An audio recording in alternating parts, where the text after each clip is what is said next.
Olha só, e a gente aqui no Vida Saudável, a gente tenta trazer especialistas, não só aqui do Piauí, mas também espalhados aí pelo Brasil. A tecnologia nos permite isso, né? E nós recebemos a participação do biomédico imunologista e também ele é pesquisador e professor do curso de medicina da Unisa em São Paulo. É o professor Jefferson Russo. Ele mandou um vídeo para a gente falando sobre a eficiência dos imunizantes aplicados aqui no Brasil. Vamos conferir? O processo de vacinação tem como objetivo induzir imunidade na pessoa vacinada.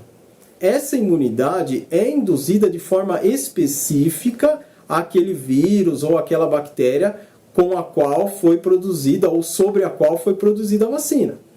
É muito importante deixar claro para as pessoas que o processo de vacinação não representa em nenhum momento ou em nenhum aspecto uma espécie de elixir de saúde, né? Ou seja, não é uma fórmula secreta que faz as pessoas ficarem mais saudáveis.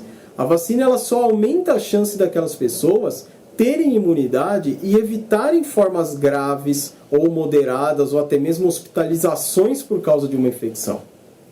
Então, quando consideramos a possibilidade de uma vacina impedir a morte, isso tem impacto quando analisamos o aspecto geral, mas individualmente acontece com qualquer vacina, de qualquer fabricante ou contra qualquer doença, e não só a Covid-19, mas isso pode sim acontecer porque nunca é possível prevenir em 100% todas as possibilidades de morte em relação a uma infecção, considerando o aspecto individual de uma população.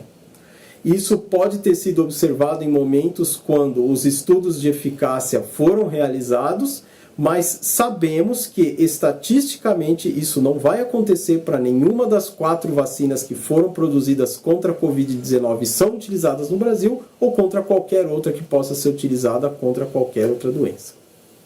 Bom, e o biomédico ele também falou sobre a variante Delta. A relação entre a eficácia das vacinas utilizadas e a variante Delta tem mostrado alguma preocupação.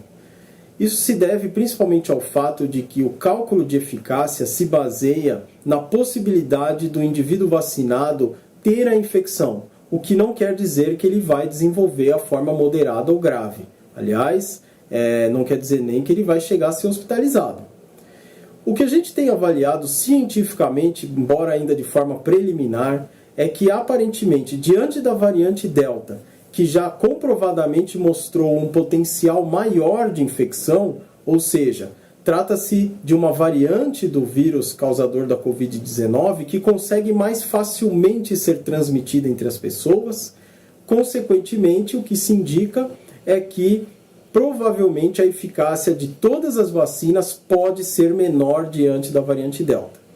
Por outro lado, é muito importante ressaltar que até o momento não há evidência científica de que as infecções causadas pela variante Delta mais facilmente conduzem os indivíduos a uma versão, vamos dizer assim, moderada ou grave da Covid-19.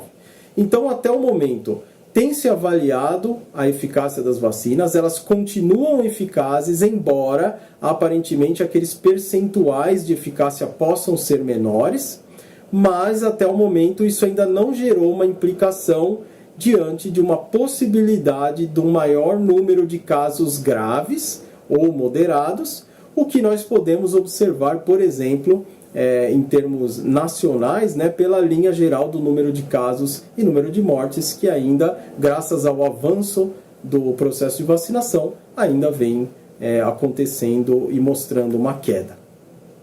Olha, e outra variante que tem preocupado também os países da América do Sul é a Lambda. No Peru, a taxa de infecção já está bastante alta. Ele falou também sobre isso. A variante Lambda, mais recentemente identificada, assim como as variantes anteriores, na verdade são resultados de um processo natural de circulação do vírus.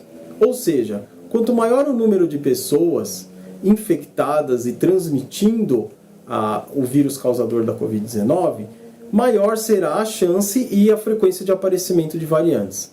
Porém, esse processo de aparecimento de variantes, como foi da Delta, como um pouco mais recentemente da Lambda, é um processo aleatório. Então, nós nunca conseguimos prever se o aparecimento de uma nova variante resultará em uma variante que tem um maior potencial de transmissão ou maior potencial de desenvolvimento de formas moderadas ou graves, como também não é possível prever que ele possa eventualmente ter um menor potencial de transmissão. No caso da variante lambda especificamente, o que nós notamos pelos casos iniciais e análise dos genes do vírus é que trata-se muito provavelmente de uma variante a ser considerada, mas que não despertou grande preocupação da comunidade científica internacional. Isso se deve ao fato de que a variante lambda aparentemente não tem um potencial elevado de transmissão como a variante delta tem e aparentemente também não é capaz de induzir formas moderadas ou graves com maior frequência. Por essa razão, é sempre importante acompanhar a prevalência e a transmissão de todas as variantes que vão sendo identificadas, mas especificamente no caso da lambda, aparentemente não teremos uma grande preocupação, pelo menos por enquanto.